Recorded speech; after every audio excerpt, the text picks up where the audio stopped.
Halo, gimana kabarnya? Lagi capek kerja ya? Mau scroll TikTok buat hiburan, isinya malah video orang liburan healing ke Bali. Pas buka IG, ada lagi yang staycation di villa mewah.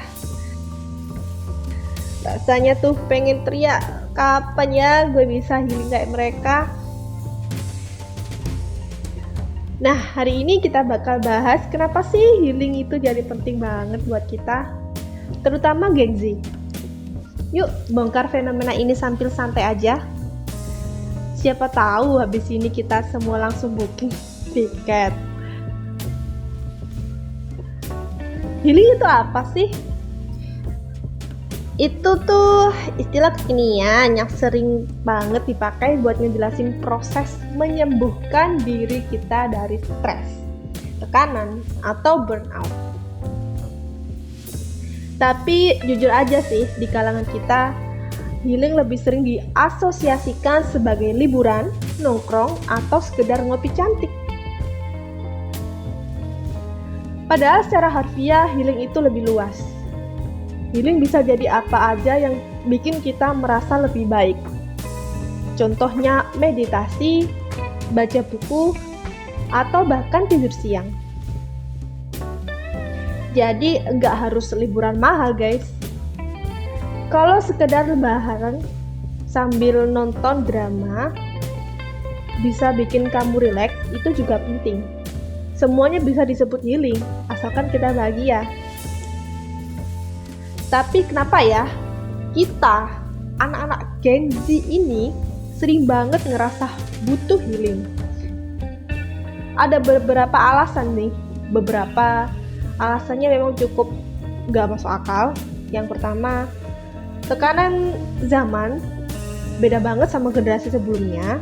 Kita itu dibombardir sama tuntutan sukses di usia muda, sambil dikejar-kejar utang pendidikan, biaya hidup mahal, dan overthinking. Kedua, era media sosial bikin hidup makin kompleks.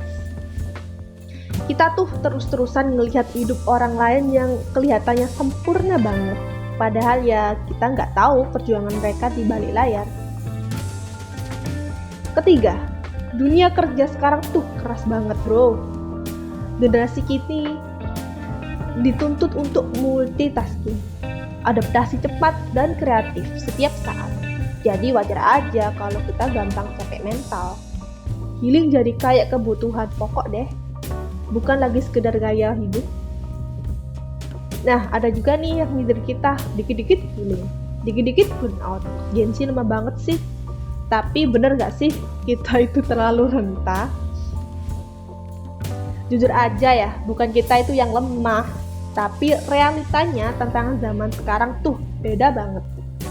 Karena dulu generasi sebelum kita cuma perlu fokus kerja dan keluarga. Kita sekarang harus nge-manage banyak hal sekaligus sambil berjuang di tengah-tengah ketidakpastian ekonomi, pandemi, sampai perubahan iklim. Jadi please stop bilang kita itu lemah. Kita cuma manusia biasa yang kadang butuh waktu buat napas aja. Lucunya, kita itu sering banget disindir soal healing. Katanya, anak zaman sekarang manja banget. Tapi ada beneran juga sih. Kadang ada juga yang pakai alasan healing itu buat kabur dari tanggung jawab. Misalnya, ada kerjaan numpuk, dia malah ngilang dengan alasan butuh self-care. Padahal ya healing itu nggak berarti ngeluapin kewajiban. Healing itu justru buat nyiapin diri kita biar lebih kuat ngejalanin tantangan. Jadi gimana ya caranya kita biar tetap kuat tanpa terlalu sering bergantung sama healing? Pertama, kita harus kenali diri, batasan diri. Kalau kita itu udah mulai capek atau stres, jangan tunggu sampai burnout baru istirahat. Kedua, healing gak harus mahal sih. Kadang ya ngobrol sama temen atau jalan-jalan di taman deket rumah aja itu bisa cukup bikin hati kita tenang. Yang ketiga, hindari bandingin hidup kita sama orang lain di media sosial. Ingat, mereka juga nggak nunjukin bagian hidup yang nggak sempurna loh. Jadi ya, healing itu penting banget buat menjaga kesehatan mental kita. Tapi inget, healing itu bukan alasan buat kabur dari tanggung jawab. Anggap aja healing sebagai cara buat recharge, biar kita lebih kuat menjalani hidup. Kalau kamu punya tips atau cerita seru-seruan soal healing, share di kolom komentar ya. Jangan lupa like, share, dan subscribe biar kita terus bisa bahas topik seru kayak gini. Sampai ketemu di video berikutnya. Thank you guys.